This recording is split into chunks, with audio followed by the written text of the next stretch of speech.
देख सकते हैं दोस्तों हमारे देवरिया के भिखमपुर रोड में एक विद्यालय है जिसका नाम है श्याम एकेडमी है। बहुत डिसिप्लिन के साथ इसमें बच्चे लोगों को रखा जाता है और पढ़ाया भी जाता है।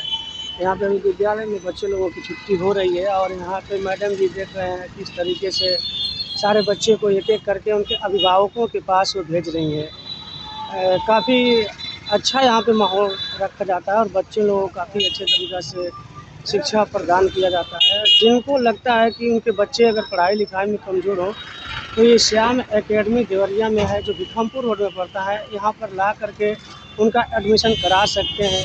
काफ़ी डिसिप्लिन के साथ यहाँ को देखने को मिल रहा है कि बच्चे लोगों को किस तरीक़ा से एक प्रिंसिपल हो करके वो बच्चे लोगों को एक एक करके उनके अभिभावकों के पास रिसीविंग करा रही हैं।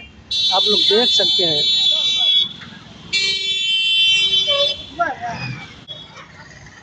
देख सकते हैं दोस्तों यहाँ पे कितनी ज़्यादा संख्या में यहाँ पे घर के जिनके जिनके बच्चे पढ़ते हैं उनके सारे अभिभावक लोग यहाँ पे आए हुए हैं अपने बच्चे को रिसीव करने के लिए।